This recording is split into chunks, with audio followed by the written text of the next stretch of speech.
दादू दयाल के सबसे प्रिय शिष्य रज्जब, मुसलमान रज्जब अली, महान सूफी सेंट, वो भी घोड़ी पे चढ़ के जा रहे हैं, इत्र लगा करके, मोर पहन के, विवाह के लिए।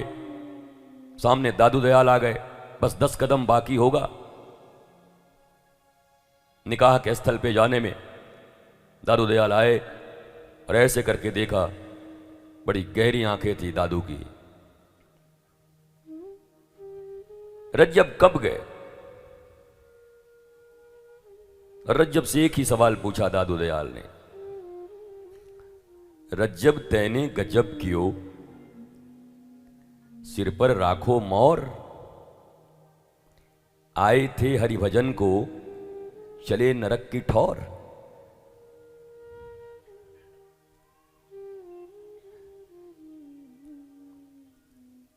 अब बहुत बार आ जा रहे हो भैया, आप कौन हो? बस ये आप आखिरी बार, अब मत आना, नहीं हमारे भीतर का परशुराम जग जाएगा। लास्ट चांस है आपको मिस्टर, दोबारा अंदर मत आना।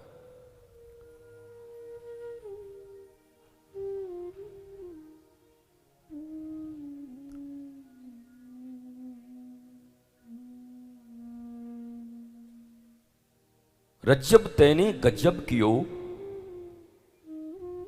सिर पर राखी मोर, आए थे हरि भजन को, चले नरक की ठौर।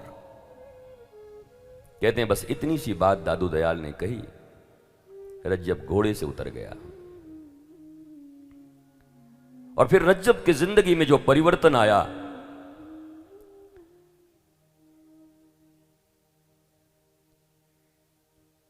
और उनके गुरु ने कह दिया लेकिन ये शेरवानी कभी उतारना मत, दूल्हे जैसा बने रहना, बस विवाह मत करना। और सारी जिंदगी वो शेरवानी पहने रहे दूल्हे की तरह, गुरु की आज्ञा थी।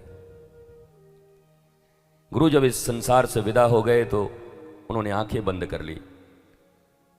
सूरदास की तो आंखें नहीं थी, पर रज्जब के विषय में सोचो आंखें थी। पर जब गुरु डिमाइश हो गए, पंच तत्व में विलीन हो गए, तो रज्जब ने फिर कभी आंखें नहीं खोली।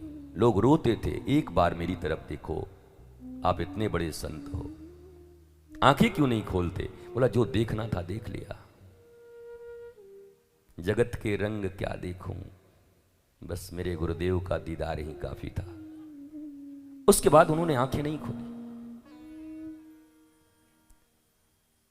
दुनिया में कोई भी चीज तुम प्राप्त करते हो तो डेडिकेशन से प्राप्त करते हो। 2 कौड़ी की नौकरी पाते हो, उसमें भी डेडिकेशन चाहिए तुमको। अगर तुम्हारी पढ़ाई से ना हुआ तो तुम्हारे पिता के पैसे से होगा, पर तुम्हारे पिता ने पैसे कैसे कमाए होंगे ये तुम पूछ लेना उनसे। अगर डोनेशन भी देंगे या कहीं इधर उधर करके कुछ करेंगे तो उन्होंने कैसे कमाया होगा, जरा ये भी पूछ लेना।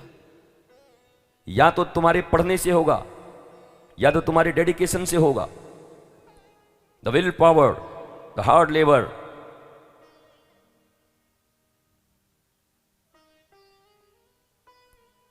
और या तो फिर व्यवस्था बन जाए अगर इधर उधर की कुछ, तो उनके चाचा के, मामा के, नाना के, काकी के, दादा के साले हमारे वहां पर हैं उस ऑफिस में, तो कुछ बात बन जाएगी। फिर माल टाल दे के बात बन जाएगी तुम्हारी। पर मेरे प्यारे भारतवासियों, एक बार चिंता करो। हम सब छोटे छोटे बच्चे थे, अब आप बड़े हो गए, कोई जवान हो गया, कोई बूढ़ा हो गया, कोई जाने वाला है। तुम्हारे सामने ही तुम्हारे कितने अपने चले गए। तुम रोए भी बहुत होगे, वो भी तुम्हारी मूर्खता थी, रो अपने लिए। तेरा क्या होगा कालिया, वो तो गया। कभी रोते नहीं किसी और के लिए। मनुष्य की जिंदगी तुम्हें मिली और पशुओं की तरह तुम जी रहे हो। न तुम्हारे जीवन में सेटिस्फैक्शन है, न जीवन में एक परफेक्ट स्माइल है। एयर होस्टेस की स्माइल है तुम्हारे पास, बस मजदूरी और मजबूरी की। पर कृष्ण का स्माइल नहीं है तुम्हारे पास। विपरीत से विपरीत परिस्थितियों में भी मुस्कुराने की कला तुम्हारे पास नहीं है।